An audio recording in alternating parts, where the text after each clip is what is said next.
What is up, people? Nick Battle, aka NinosCorner, man. We are here. We are live. Texas versus UTA, the post game show, man. A lot of stuff to talk about today, man. Quinn Ewers actually gets hurt, right? So we don't like to see that, man. But look, we got a great backup in Arch Manning, who had one hell of a game here, folks. Arch, man, 9 out of 12, 233 yards, 4 passing touchdowns. Also had a rushing touchdown as well, too, man. So you got to love what you're seeing here, from this Texas team, man. But what a great win by Texas, closing this thing up 56-7 against UTSA. If not mistaken, I think the line was 35 points. So basically take the over. If you took the over, you made some money on this game. But just look, man, hell of a game. Texas is down there. They're starting, tailback, their third or fourth string tailback too as well. Also, Jaden Blue, who is the second string guy, who is now, the first string guy since, Baxter is out. He was out today too as well. So Jared Gibson stepped up. Trey Wisner started today. And all around just had a very good game from the University of Texas, man. So very excited, very excited. Yes, so we got a comment here, from Matthew Rhodes. Yes, so Quinn Ewers was hurt. He was hurt today. And it says, so Sark said that he had a abdomen bruise, right? So if you go back and look at just, what that all entails, man, it just means that just depending on how bad the bruise was, it can be anywhere between 2 to 6 weeks to heal. So if it's a minor bruise, looking at possibly 2 weeks. So this is just me being, like a Monday morning doctor here, but hopefully it's nothing too serious. But we just saw today that if it is serious, Matt, we got a guy named Arch Manning who is able to pick up the workload and do great things here for Texas too as well, man. So the big news here, man, is that look, Quinn got hurt. And I think everybody understands that. We got a great backup here. So our backup is Arch Manning. He was the top ranked recruit coming in last year's class. He was the most highly decorated and the perfect, star rating for a recruit here.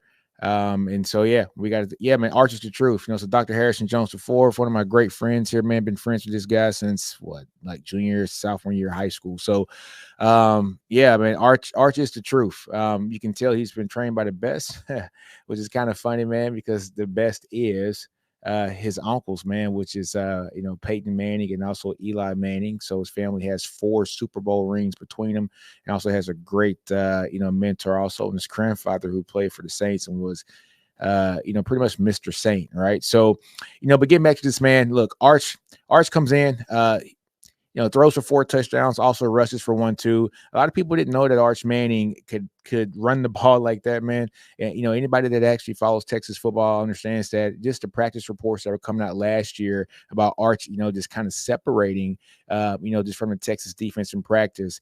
People didn't understand that this guy runs nearly 21 miles per hour, man. So if you clocked his run today, he had a 67-yard run today, and he clocked in at, 20.7 miles per hour. So basically 21 miles per hour, man. Arch is the truth, man. He can run the ball. He can pass the ball.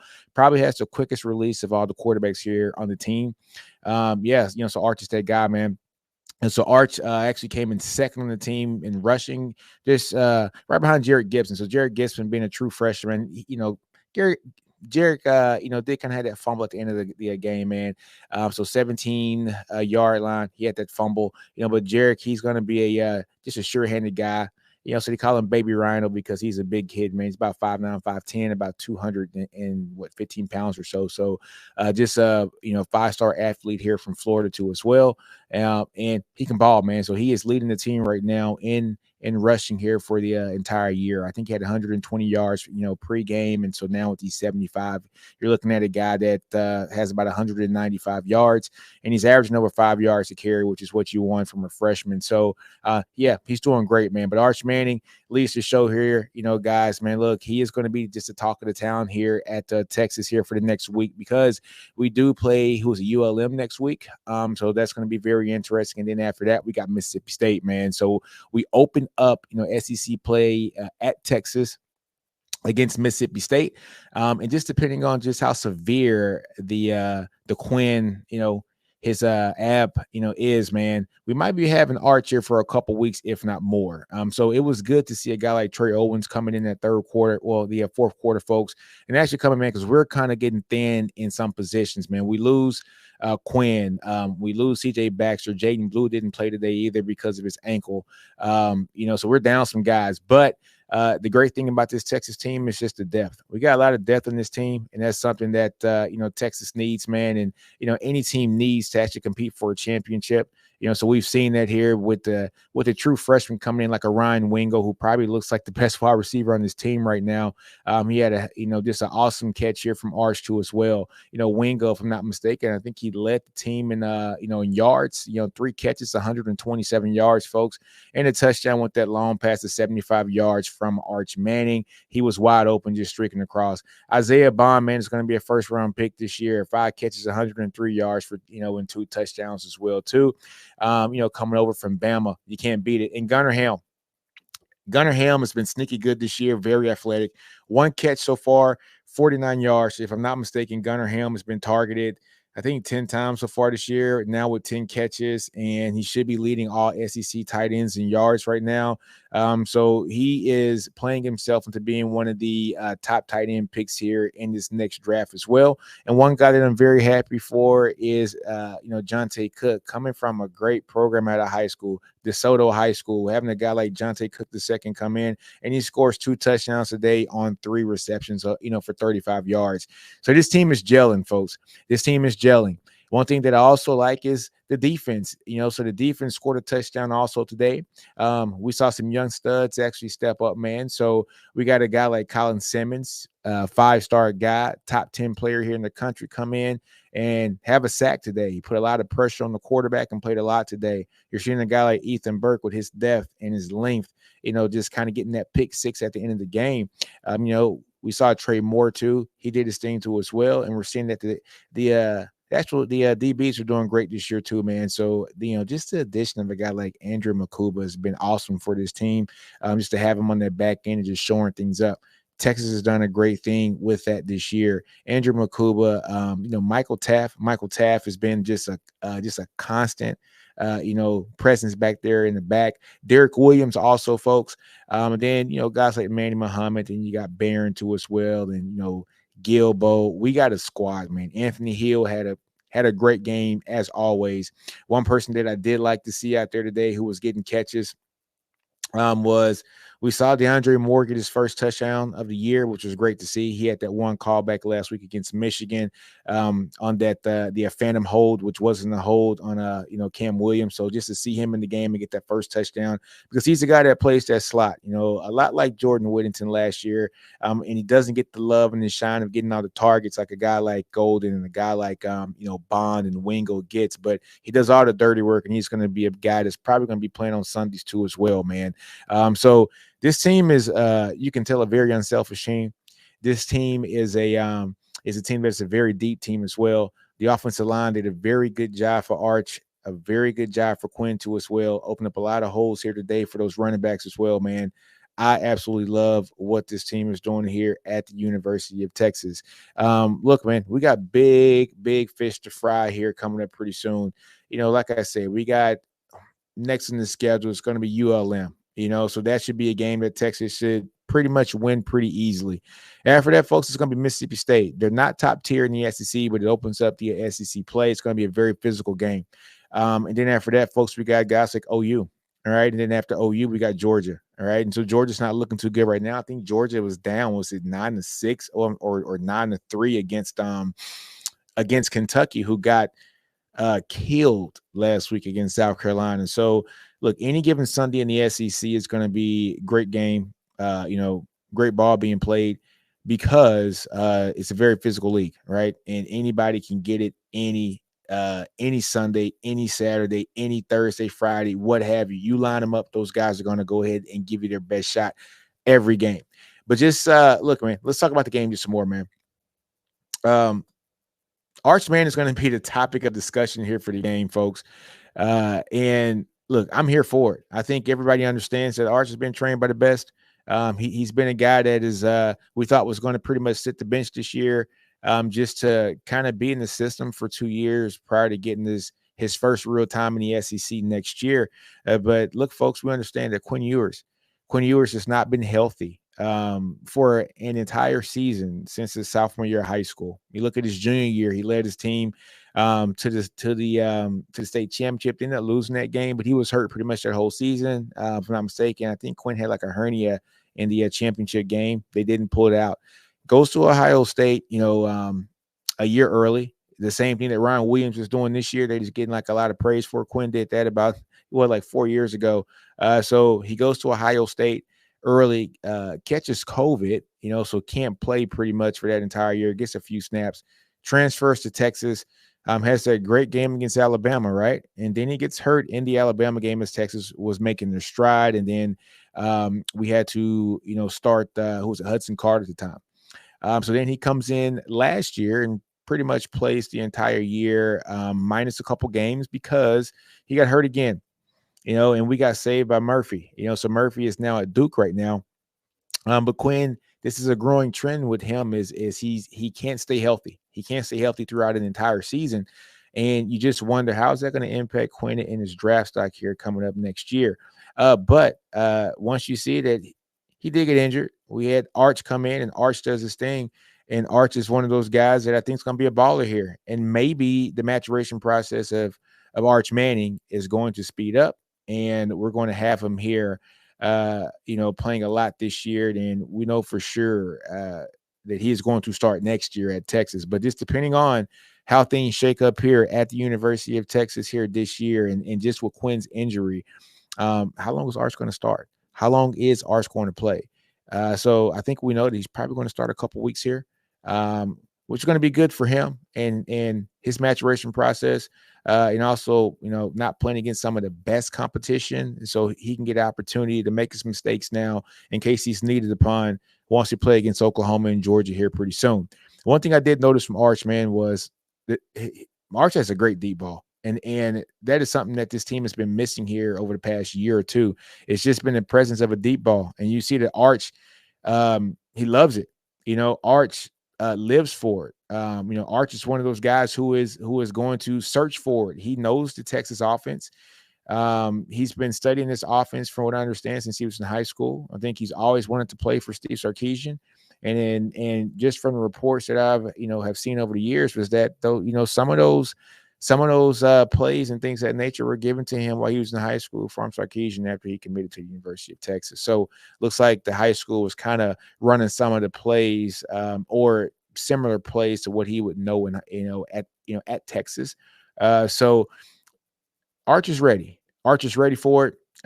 You just gotta love what you saw from him today. You gotta love what you're seeing from this Texas, just a crop of kids, a lot of young kids who got a lot of time today. We saw Trey Owens come in too as well, who's going to be another one of those guys that if he just sits and wastes his time, he can be a guy like a Mac Jones at Alabama, where he sat, waited his time, and did great things when his numbers called upon, and he ended up getting drafted, and now he's making millions in the league. I look at Trey Owens as being one of those guys because I think everybody understands Quinn's going to start this year if he's healthy. Arch is there next year. And then you got Trey Owens, who can fill that gap before a guy like KJ Lacey comes in. And then after KJ Lacey, you got Bell, who is coming in the next year. But Trey Owens might be that gap guy who can come in, be great for, a year or two, let a guy like Lacey come in, kind of sit down, get seasoned just a little bit in the program, and then be able to go out there and play. But yeah, the talk of the town, folks, it's Arch Manning. I know it's Arch Manning. And I tell you one thing I want to say. Arch Manning, if he continues to play like this and do what he's supposed to do, man, people are going to start asking the question that is Quinn going to be able to get his job back?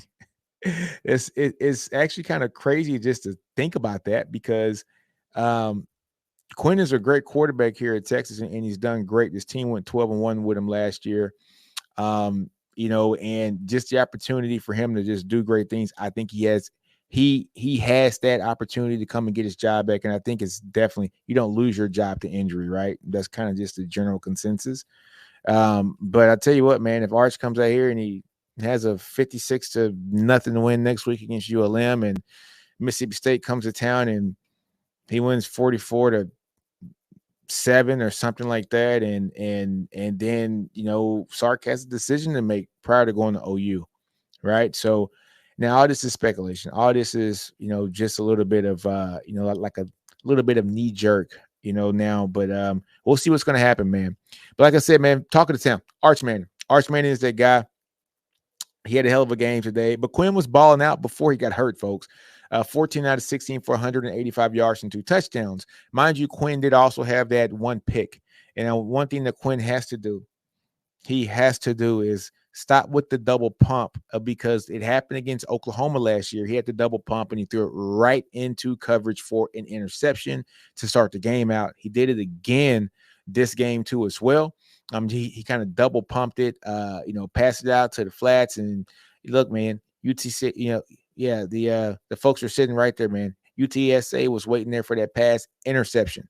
Luckily, they didn't score off of that. However, Quinn has to get better at that with that double pump and always kind of baiting people in and then throwing them right to the bait. So it's not really a bait, right? So he's got to work on that. He did something also trying to get a little too greedy against who's that first game against, folks? I'm kind of losing my track here because we played, what was it, 3 games so far this year? Yeah, it was the first game against Colorado State. He got a little greedy, tried to go for the deep ball there in the back of the end zone, hits a player, and ends up going up in the air, interception. So take what's given to you. You don't got to be greedy. And if you're going to double pump it, Quinn, please don't do that, man. But I'm just nitpicking right now. Texas won this game very easily, 56-7. It's 35-point spread. They covered the spread today. And if you're a Texas fan, you got to love what you saw today from this team, up and down the entire roster. Backups were shining. The true freshmen were shining.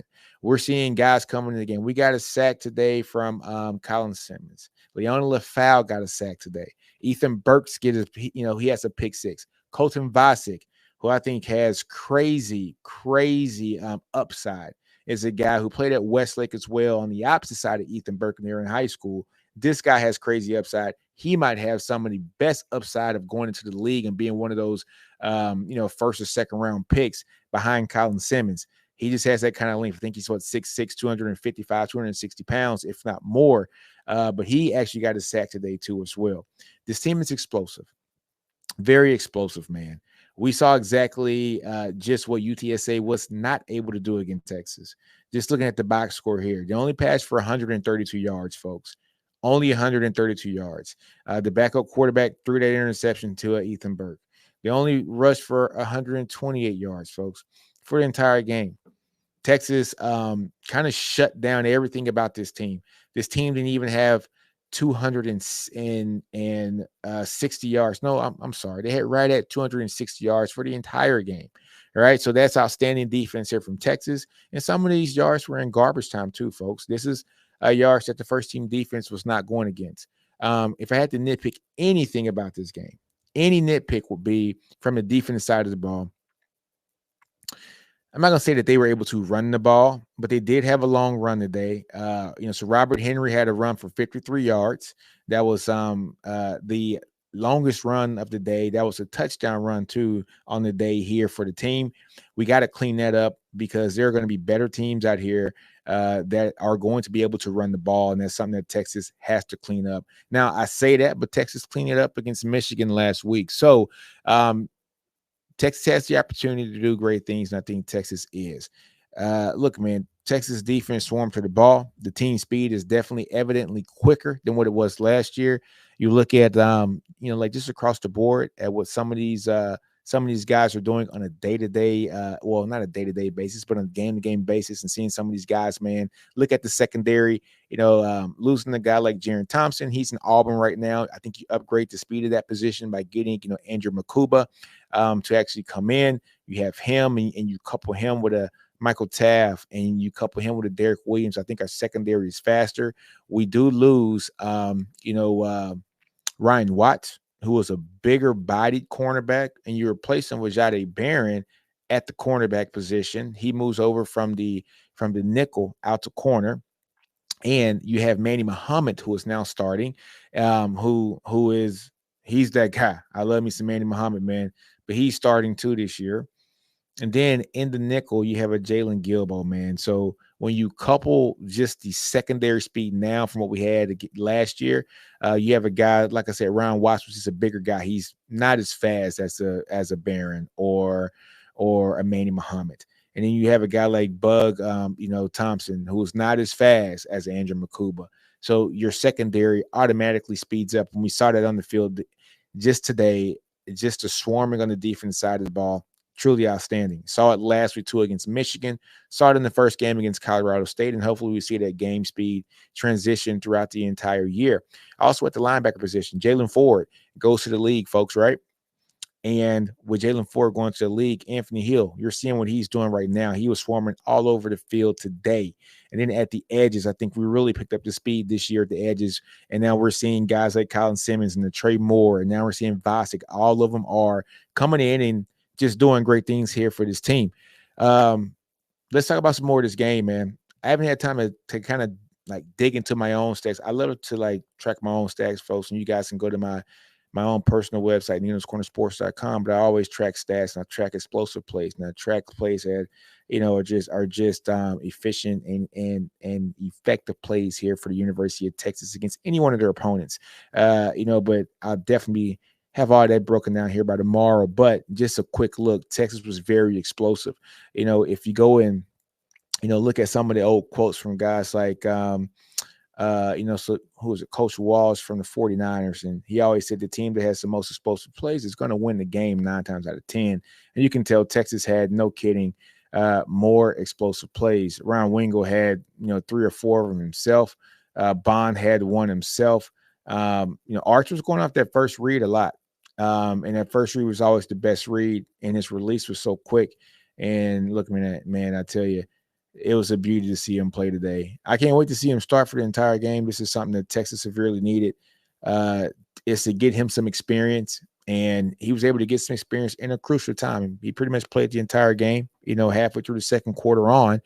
And his first pass was a 19-yard, pass for a touchdown. And it's Arch Manning. It's going to be Arch Mania here soon, man. And you got to understand it and just love what you're seeing here from this team. Offensive line play, they played good to us well. I can't wait to see the grades on that, man. But seeing a guy like Cam Williams, I mean, he's huge. What about 6'6", 6'7", about like 340, 350 pounds. He played great. You're looking at a guy like Jake Majors, who's our starting center, opened up a lot of holes here, also, man. So, look, Texas played great. Loved just how the Texas running backs, a lot of running back by committee. We're not going to have that one bell cow this year like we did, last year with Brooks. And then in the previous year, we had Bijan Robinson and Rojo. We understand Bijan was the bell cow, and then Rojo kind of supplemented that. I think this year, Cedric Baxter was kind of like that Bijan guy, just the bell cow, and then you supplement that with a Jaden Blue. Jaden Blue didn't, he didn't play today, so we had a little bit of running back, just by committee here today. Seeing, Jared Gibson rush for 13 rushes today. Seeing Trey Wisner, he had 6 rushes for 20 yards today. Velton Gardner, who's the transfer here, from SMU, he got some carries today. But then seeing just the running threat of Arch Manning. Arch Manning having that running threat, I think, opened up a lot in the passing game because, he can pull down and run. And he's not a small kid, man. Arch is like 6'4", 230 pounds, right? So, yeah, man. He opened up a lot. I think he opened up a lot of eyes, for people, just to kind of show who Arch Manning is. I think we all knew, and people were trying to say, is he really that good? Hey, this is a guy that's been trained by some of the best and has been a child prodigy probably since he was 8 or 9 years old. Everybody knew he was going to be the kind of quarterback he was. And fans need to stop trying to compare him to the other quarterbacks of that class. I shouldn't say all of them, but some of my friends from up north have a hard time trying to realize that our second-year quarterback is not like their second-year quarterback. And we'll talk about that in a couple of weeks, man. So, story today, man. Arch Manning comes in and does this thing. The game was already 21-0, if I'm not mistaken, prior to Arch coming in. It's 14-0. Arch comes in, throws that touchdown to make it 21-0, and then he just opens up a can, man. Opens up a can and just does this thing here at Texas. Now, one thing that I know, Sark probably tried to simplify the game for him, has some quick passes out, some screens.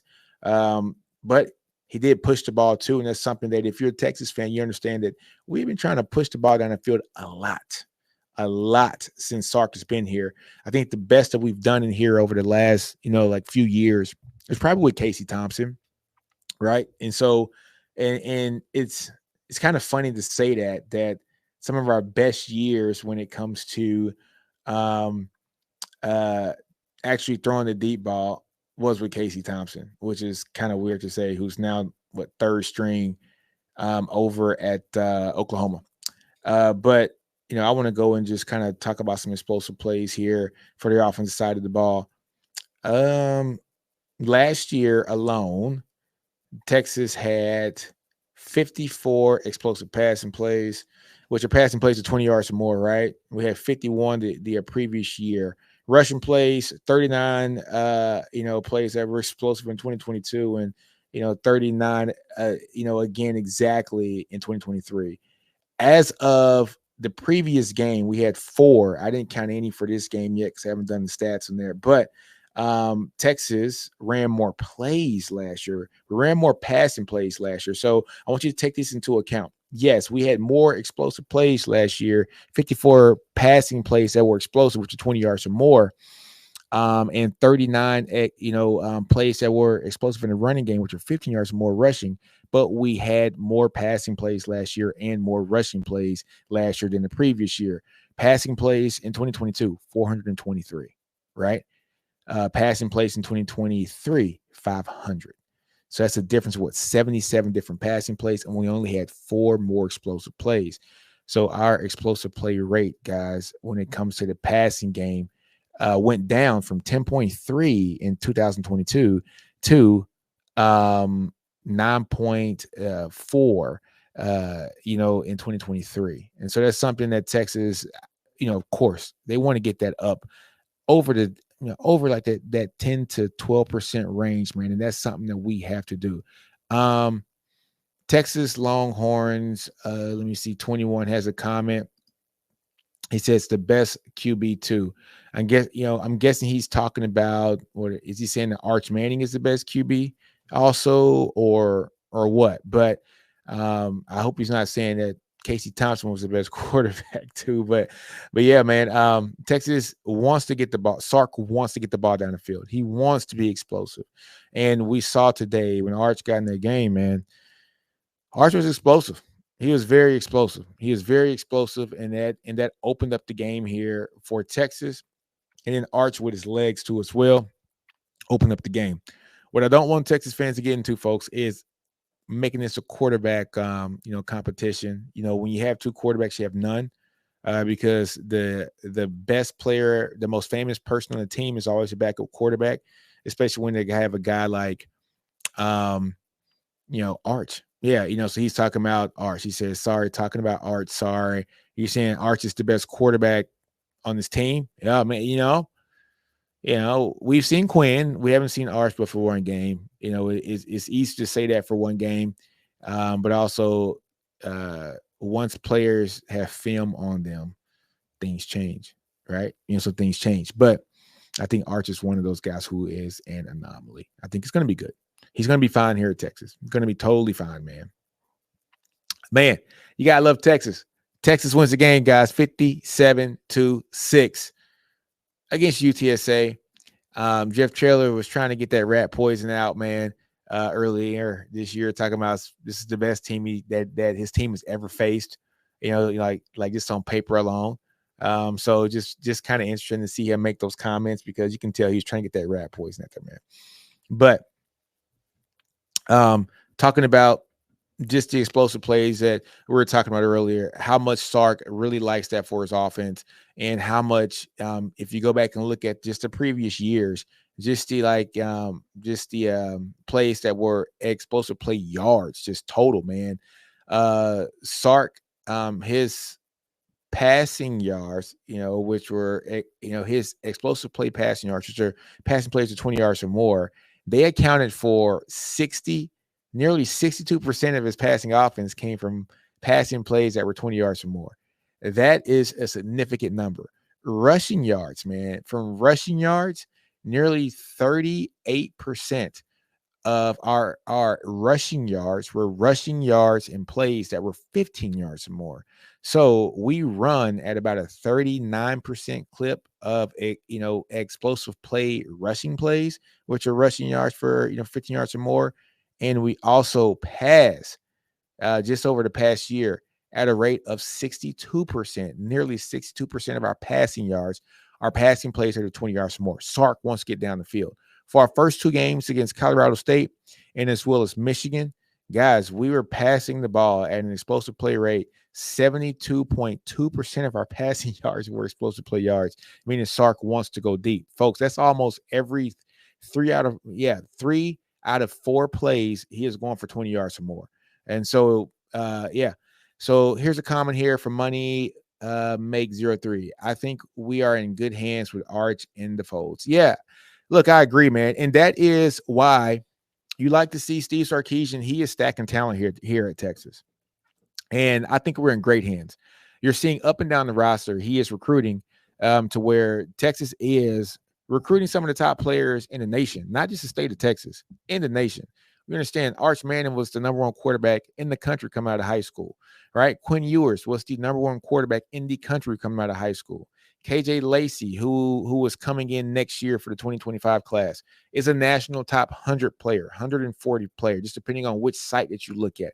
He's one of the top dual threat quarterbacks in the country coming out of high school. Raja Bell's son, Dia Bell, he is a 5-star quarterback, one of the top quarterbacks coming to Texas in that 2026 class. I think he is the number one rated quarterback in the class of 2026. Sark is building depth. You look at the offensive line, folks, and what he has done with the depth in the line. And if I told you that the Texas offensive line was going to be SEC ready in 2 years after Sark got here, you would laugh me in my face. If we had the same offensive lineman that we had when we had Tom Herman. When Tom Herman was here, we recruited at a far lesser level on the offense and the defensive lines, especially on the offensive line. I went back and tracked the metric. We were dead last in the Big 12 over the last 5 years prior to Steve Sarkisian getting here on offensive line recruiting, tied dead last with Kansas, folks. Tied dead last with Kansas. And we know what Kansas is usually. They're usually, in my time going to Texas, they were the bottom barrel of the Big 12. Now, of course, they've gotten better, but Kansas just lost to UNLV last night, and they had a barn burner with Illinois last week because they do not have the depth at the offensive line and the defensive line. That's what Texas was doing. We had great skill players, great talent on the edges and the skill positions, but we didn't build up the trenches. Sark gets here and he turns it around immediately, right? And we're seeing that the depth on that offensive line is great. We got a Kelvin Banks Jr. and we got a DJ Campbell, 5-star guys, and you got a guy like Cole Hudson who's just waiting in the wings to play guard. Neto's waiting in the wings. Hayden Connors, one of the best pass blocking guards, I would say probably in the SEC. He's definitely probably the best pass blocking guard that we have here at Texas, and he's an awesome player, by the way.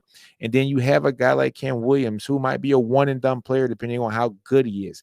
That's some of the comps that are coming in for him, is that he might be one of those guys that come in here and do great things for 1 year and then go to the league, a la like the right tackle from Georgia did this past year, who got drafted by the Cincinnati Bengals.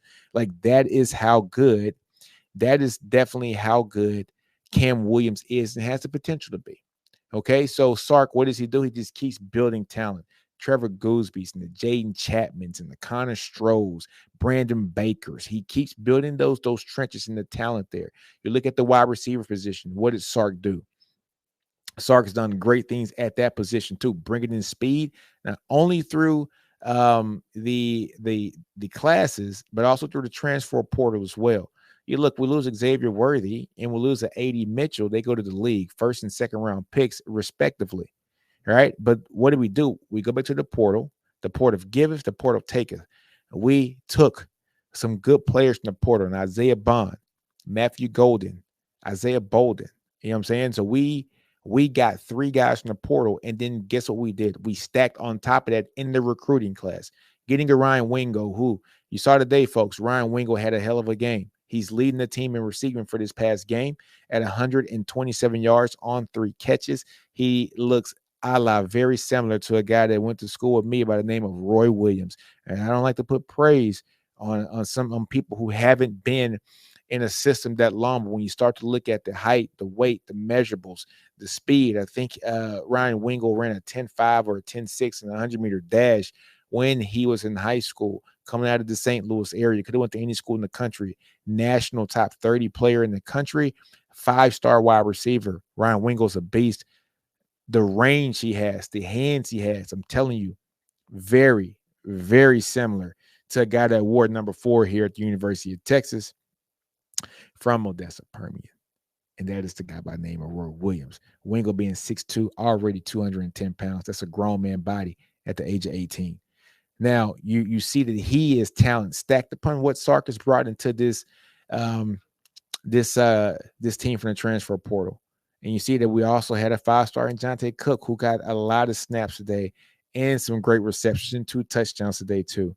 What he's doing, he's building a track team on the edges. He's building depth in the trenches, and he's building just in the backfield. It's almost like it doesn't matter who he puts in the backfield because his offensive line is so good. And you're seeing that the leading rusher in our team this year is a true freshman by the name of Jared Gibson. Now, of course, are we going to miss some of these guys? Hell yeah, we're going to miss some of these guys. We're going to miss the competitive depth with a guy like C.J. Baxter. We need Jaden Blue to get healthy. I hate to see that Christian Clark, got hurt so early in camp, because I would have loved to see what he was going to be able to do coming out of the Arizona area. But Texas is in good hands. Like my boy Moneymaker 03 says, Texas is in good hands with Arch and the foes, and also all the competitive depth that we have in this team.